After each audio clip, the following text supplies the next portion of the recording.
Hello everyone, എല്ലാവർക്കും magic മസാലയിലേക്ക് സ്വാഗതം. ഇന്ന് നമുക്ക് നല്ല ടേസ്റ്റി ആയിട്ട് പയറും കായും വെച്ചിട്ട് ഒരു കറി എങ്ങനെയാണ് ഉണ്ടാക്കുന്നതെന്ന് നോക്കാം. അതിനായിട്ട് ഒരു കപ്പ് പയർ എടുത്തിട്ടുണ്ട്. 10 മിനിറ്റ് വെള്ളത്തിൽ സോക്ക് ചെയ്ത് വെക്കാം. അതിനുശേഷം നമുക്കിതൊന്ന് വേവിച്ചെടുക്കണം.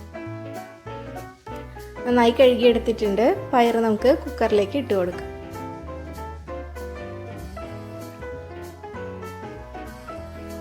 ഇതിലേക്ക് വേവിക്കാൻ ആവശ്യമായ വെള്ളം ഒഴിച്ചു കൊടുക്കാം. ഒരു കപ്പ് പയറിന് 2 കപ്പ് വെള്ളമാണ് ഒഴിച്ചു കൊടുക്കുന്നത്.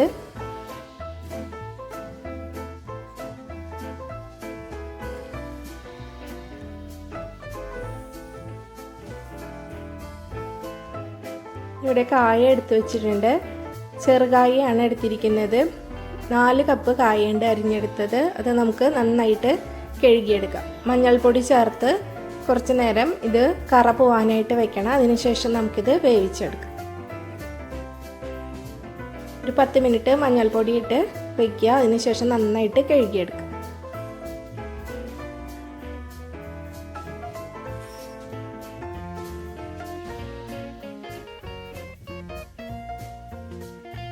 കായ നന്നായിട്ട് കഴുകിയെടുത്തിട്ടുണ്ട്. ഇത് നമുക്ക് പയറിനോടൊപ്പം തന്നെ ഇട്ട് കൊടുക്കാം. നേന്ത്രക്കായ അല്ല എടുത്തിരിക്കുന്നത്. ഈ കായ്ക്ക് നല്ല വേവുണ്ട്. അപ്പോൾ പയറിൻ്റെ ഒപ്പം തന്നെ നമുക്കിത് വേവിച്ചെടുക്കാം. കായ ഇട്ട് കൊടുത്തിട്ടുണ്ട്. ആവശ്യത്തിന് ഉപ്പ് കൂടി ചേർത്ത് കൊടുത്ത് നന്നായിട്ട് മിക്സ് ചെയ്തെടുക്കാം. നമുക്ക് കുക്കർ അടച്ച് വെച്ച് ഒരു വിസിൽ വരുന്നവരെ ഹൈ ഫ്ലെയിമിൽ ഇട്ട് കൊടുക്കാം. അതിനുശേഷം 10 മിനിറ്റ് ലോ ഫ്ലെയിമിൽ കുക്ക് ചെയ്തെടുക്കാം. സ്റ്റീമെല്ലാം പോയിട്ടുണ്ട്. പയറും കായും നന്നായിട്ട് വെന്ത് വന്നിട്ടുണ്ട്. നമുക്ക് ഒരു കടായി വെച്ച് അതിലേക്ക് 4 ടേബിൾ സ്പൂൺ വെളിച്ചെണ്ണ ഒഴിച്ചു കൊടുക്കാം.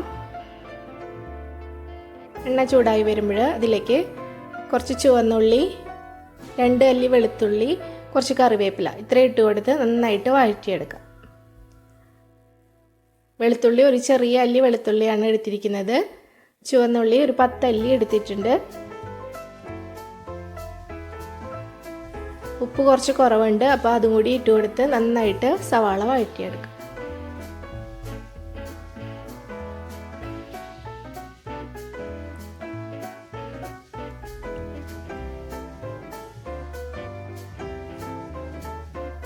സവാള നന്നായിട്ട് വഴന്നു വന്നിട്ടുണ്ട്. ഇനി നമുക്കിതിലേക്ക് മുളക് ചേർത്ത് കൊടുക്കണം. ചതച്ച മുളകാണ് ചേർത്ത് കൊടുക്കുന്നത്. 2 ടേബിൾ സ്പൂൺ ചതച്ച മുളക് ഇട്ട് കൊടുക്കാം. മുളക് നന്നായിട്ട് മൂത്ത് വരണം. അതുവരെ ഇളക്കി കൊടുക്കാം.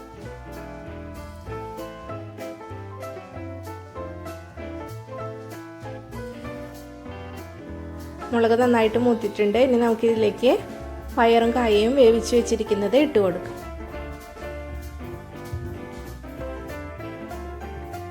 നന്നായിട്ട് മിക്സ് ചെയ്തെടുക്കുക.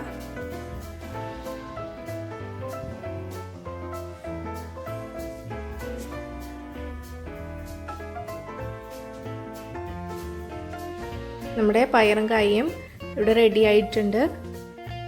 എല്ലാവരും ട്രൈ ചെയ്ത് നോക്കിയിട്ട് ഫീഡ്ബാക്ക് അറിയിക്കാൻ മറക്കരുത്. ഇഷ്ടപ്പെടുവാണെങ്കിൽ ലൈക്ക് ചെയ്യാനും ഷെയർ ചെയ്യാനും സബ്സ്ക്രൈബ് ചെയ്യാനും മറക്കരുത്. Thank you.